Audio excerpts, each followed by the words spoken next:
Hello, and welcome to My Bright Idea, the stories behind successful small businesses. I'm your host, Cameron Glenar. I'm going to take you back to early January 2021. It was a Sunday morning, and my wife and I were getting ready to go out for the day, and the local news was playing on the background. And I hear the name of the town right next door to mine, really like a 3-minute drive away. And my ears perk up because I live in the suburbs of South Orange County in California, and it's not often our little towns make the news. So they're talking with a woman who created an app, and the whole purpose of this app is to help restaurants keep afloat during the pandemic. Because as we all know, the stay-at-home orders had a devastating impact on restaurants. A lot of them had to close their doors forever. And I just thought it was so awesome that somebody in my local community did this. So when somebody from her company reached out to me last week with interest of sharing their story on this podcast, I was beside myself. I was like, yes, please, today, let's do this. It's one of those stories that restores your faith in humanity. And Lord knows, we need that. So I can't wait. Let's get to it. Ladies and gentlemen, Sarah Eley. Sarah, welcome to the podcast.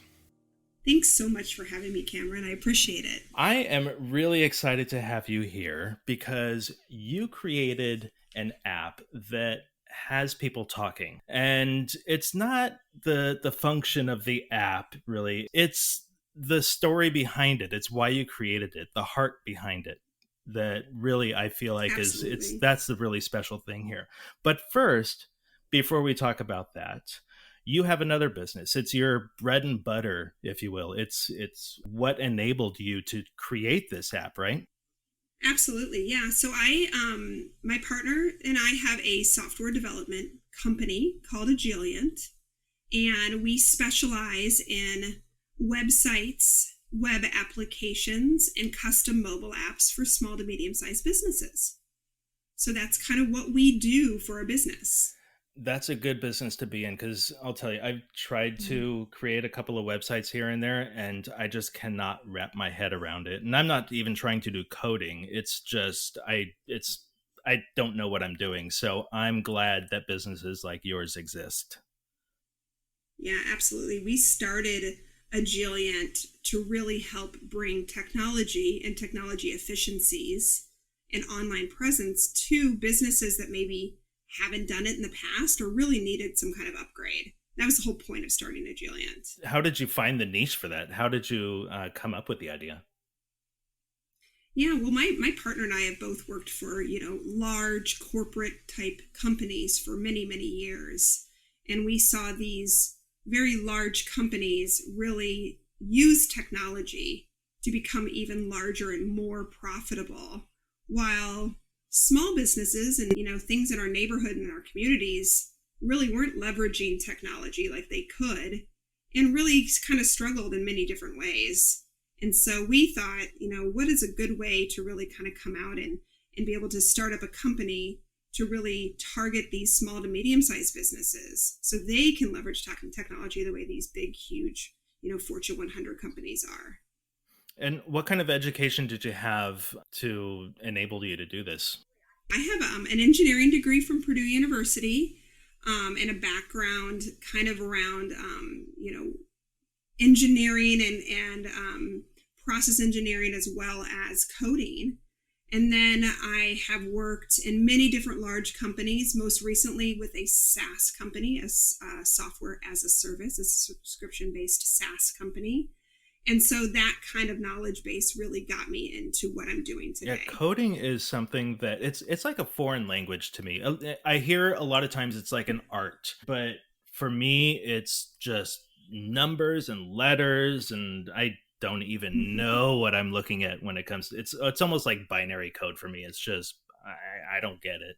So yeah, that's really good that you have that knowledge because gosh, when you're able to harness that, it's like the world is your oyster, especially in today with technology nowadays. Yeah, technology really runs, many, many things that we all do today. And like I said, not everybody's really able to take advantage of it.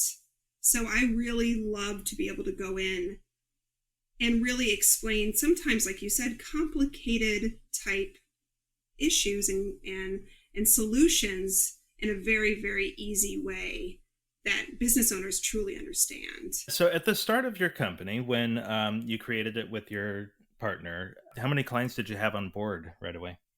I was just thinking, we're about 4 years old, 4 years young, I should say, in our business. And we really didn't start with a whole lot of clients and a whole lot of traction, early on. And within, a few months or so, we started seeing that clients really resonated with what we were trying to do. And, we started with just one or two clients early on with some web applications and some complicated type website presence. And then from there, we've just grown very steadily in that software side of business. Last year in 2020, our business actually transferred very nicely to a pandemic type situation. Our employees are able to work from home very easily and code, as well as people that maybe never touched or thought about technology or online presence before 2020, all of a sudden realized that it was super important to be online and to utilize some sorts of platforms that they've never even thought of before. So our website and web application and our custom mobile app business really expanded last year during pandemic. You know what? In fact, I remember Thanksgiving last year. My family, we were all sitting around the table talking about what we're grateful for. And one of the things that I mentioned is technology, because it got us through that. It got my son through school. It enables myself and my wife to work from home. And it's just one of these things that I don't want to say that we took it for granted prior to the pandemic, but I think that we've realized how useful it is in our lives. Absolutely. I mean, just think about what happened not only professionally last year, which is what I've been talking about, is, all of a sudden no one's watching TV commercials anymore. So what's another way to connect with your potential customers is maybe social media advertising, and that's different. But then beyond the professional and business, just like what you said, what about the personal side of things? All of a sudden, I'm reconnecting with high school and college friends on a weekly Zoom call that we've never done before 2020. And now we're starting to do it more and more.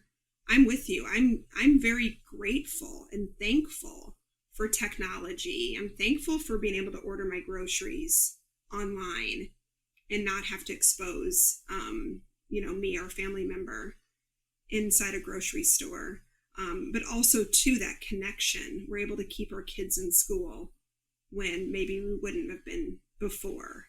So I think technology really has kept our society moving forward, and things will never be the same again. And I take it all of your employees, you said that they were able to transition and work from home. Were you able to keep all of them on board during the pandemic? Yes, absolutely. And we actually have even been hiring more employees, which I think a lot of technology companies have been doing also. So like I said, to really be able to do what we can do when it comes to the talents that we have, we can do from almost anywhere. Yeah, and actually, I never really thought about this before, but think about companies like Twitter, who they essentially just closed down their offices, and I read that they're going to just let employees stay home inevitably. There's less overhead now for these companies, and I imagine for you too, because if you don't have to lease the computers and the office space and all of this, it really enables you to hire on more people. So is that something that you found as well for your company? Yeah, absolutely. Expenses for our company have shifted, I think is a good way to say too. Yeah. Where we're, maybe like you said, not paying lease or rental in a location like we were, but we're able to then be able to support our employees' internet at home, be able to give them different types of, ergonomic type, desks and chairs and stuff at home, and be able to do some stuff and shift expenses definitely around a little bit differently. So I want to ask about your clients. You mentioned that, your business is growing. What type of clientele primarily serve? Yeah, well, really, with our, software side of our business and our, websites and web applications and stuff, we can really service any type of industry. I always say that my clients are the expert in what they know, and then I'm the technology expert. So, I mean, really, last year we saw a huge influx of different attorneys wanting to update websites that had not been updated in years and years. And some new like CPAs and accountants actually came in and updated websites.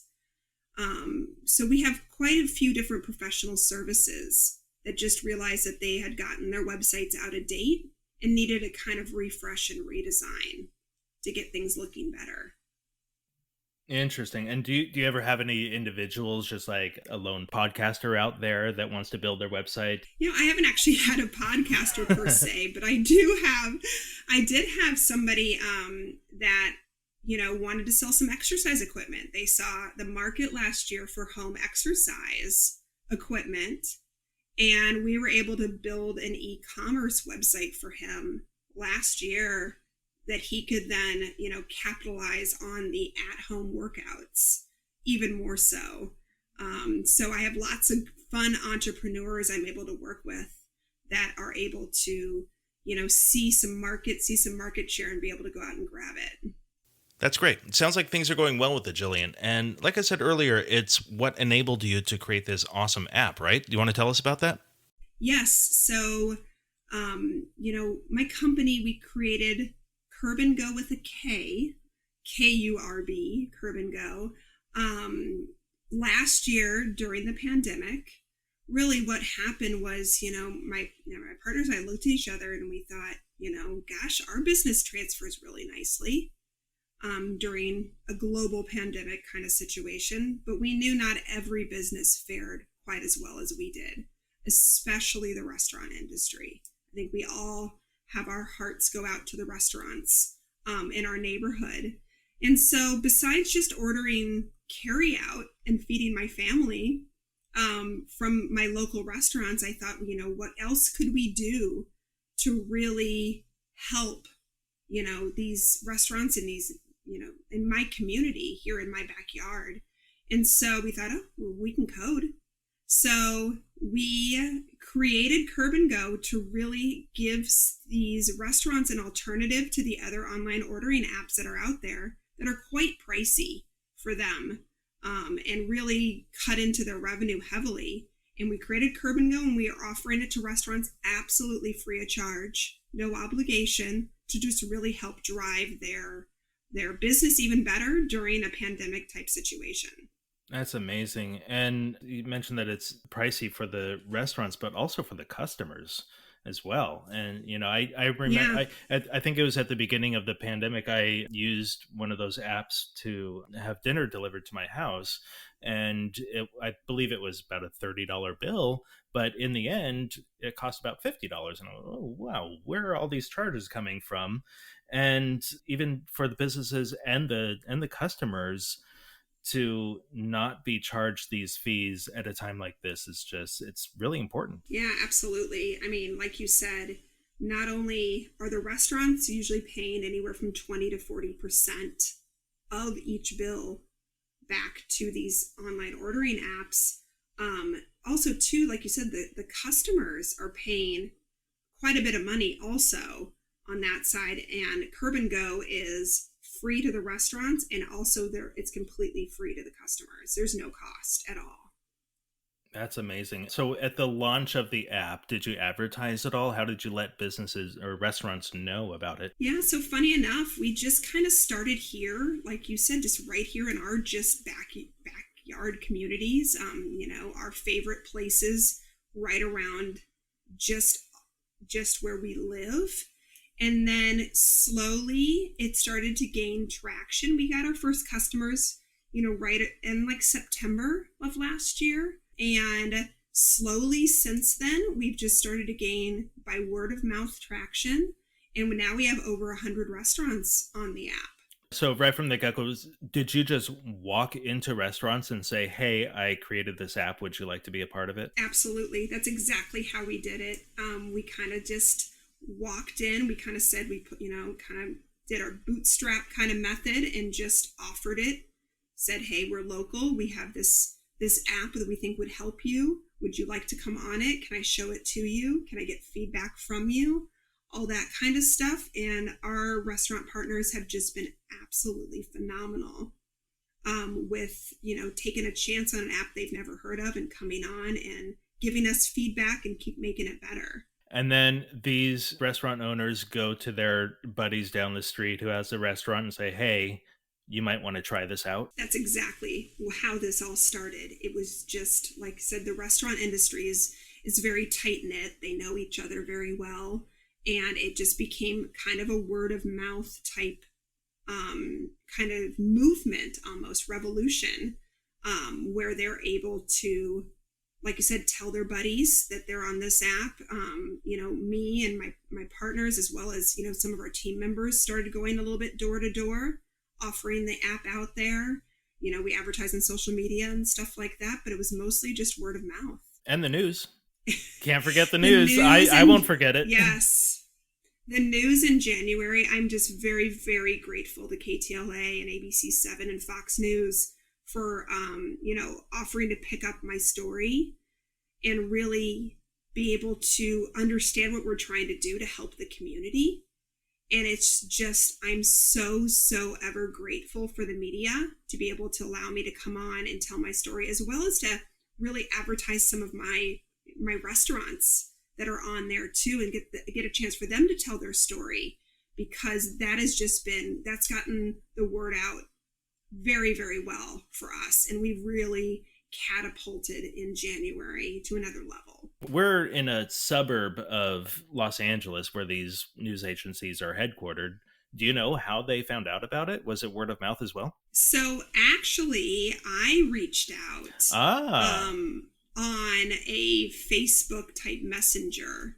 I'd seen, I'm part of different neighborhood groups. I'm just a working mom like many other people that are out there, and I'm on neighborhood groups and I'm on different things. And I saw somebody post that they're looking for human interest type COVID stories, mostly around, I think, frontline workers and, hospitals and all the wonderful, wonderful frontline workers that have really put their, lives on the line for everybody. But I just happened to reach out and said, hey, I have something a little bit different around a human interest type story, and talked about the app and talked about what we were doing and helping the community. And like I said, KTLA just kind of latched on to it originally. And I'm grateful because the reporter, as well as, some of the editors and stuff, came back to me and they said, Sarah, we had not really heard many tech companies, much less tech startups like you, that have really done something like this to help out and reach out to the community. Anytime you hear something good happening in the world, people appreciate that and latch onto it and talk about it. And it's a really good thing. Yeah, and it's been just amazing, Cameron, also, that not only since I've been on the news, the restaurants are reaching out and wanting to come on the app, and really so grateful for what we can offer them, again, for free.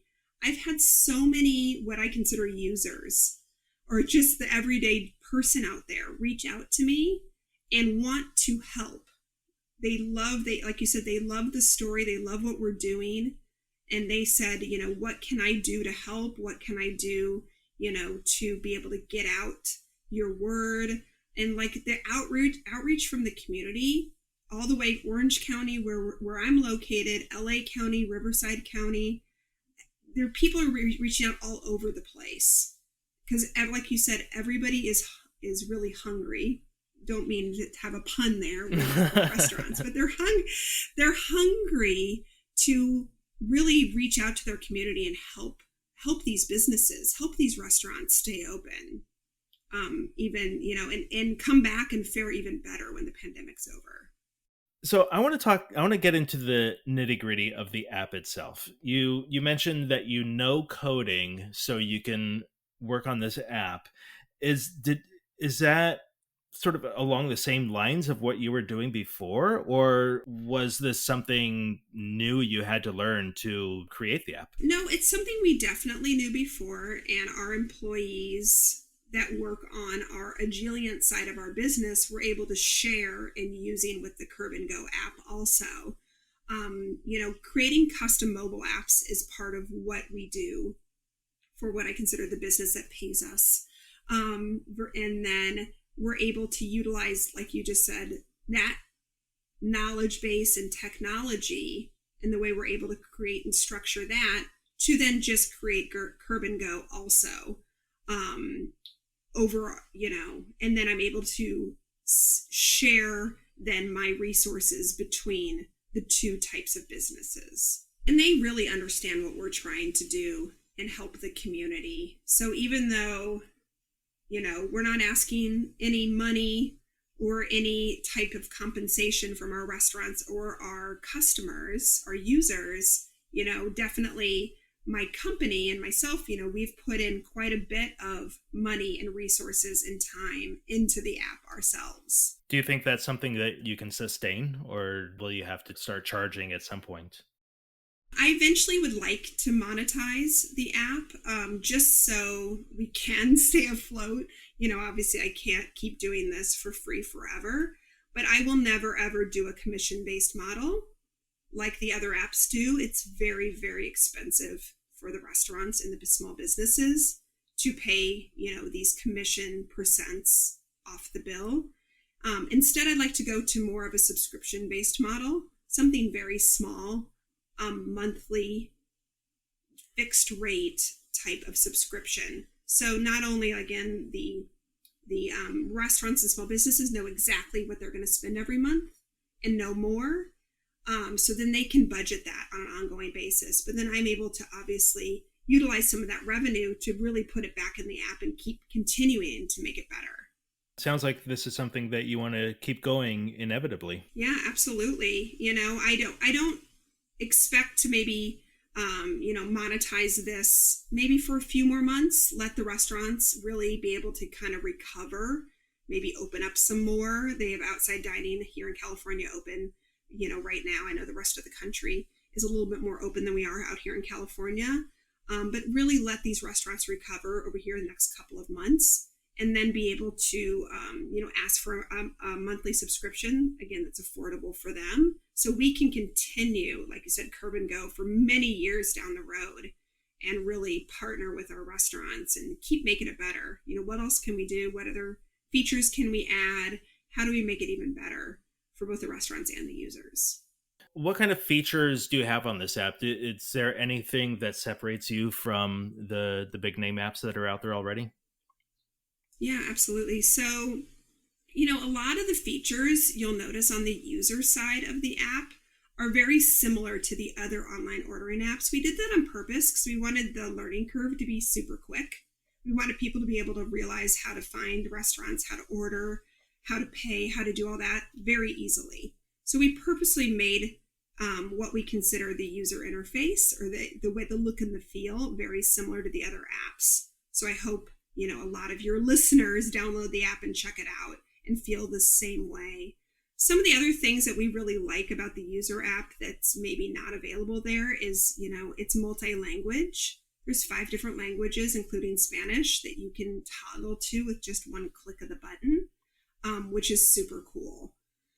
The thing that really makes us different too is what we consider the admin app or the restaurant side. We had heard some of the complaints and some of the ideas that our restaurant owners had to make that back end or that admin app even better, where they receive the orders from the customers. And one of the main things we did there was be able to add a status buttons saying, ready in 10 minutes, ready in 30 minutes, ready in 40 minutes, and they can just toggle through those statuses button, and it pushes notifications out to their customer, which is really nice. And then the final kind of main difference, or the thing that we find that really separates us, is the way that they're able to manage the menu. With one touch of a button, you're able to turn on and off items. So say you run out of something, you can turn something off within seconds and have it drop out of the app. So nobody can order it anymore. You can change prices. You can add discounts. You can add items really, really easily and quickly, because we know how busy those restaurant owners are. But it's very important to keep that updated in the app for the consumers, so they don't order something that maybe you're out of. Yeah, so how about a special of the day, like when you walk into a restaurant and there's the chalkboard at the entrance and you see the special of the day? Wouldn't that be something, or tell me if it is, if they have a special, can they blast that out to their customers and give the customer a notification? Absolutely. New items can be blasted out to their customers. Like you said, too, they can actually add special menus for like Taco Tuesday that is just specifically for those special menu items. And again, a lot of that customization we really built into that back end app. So the restaurant owners have a lot of flexibility with that. Yeah, that's great. So when we were talking about the fee-based apps, so some of those fees go to delivery drivers. Is that something that is are delivery drivers a part of your app, or is it just pickup only? Great question. So currently we are just a pickup/carryout app. However, if the restaurants have their own drivers, that maybe they've hired for just their restaurant, we do have delivery functionality in the app we can turn on and off for those particular restaurants. Eventually we'd like to expand out to more delivery and stuff, but here right now, the best thing to do is to place orders through Curb and Go and then swing over and just carry it out. Okay, that's a model that I can work with. It's I like to go and pick up my food personally. So we're finding a lot of people like the quality a little bit better when they carry out and have their food. Plus, a lot of people, just due to COVID and pandemic, the idea of less people touching their food in the bag makes people feel much more comfortable about carry out. Absolutely.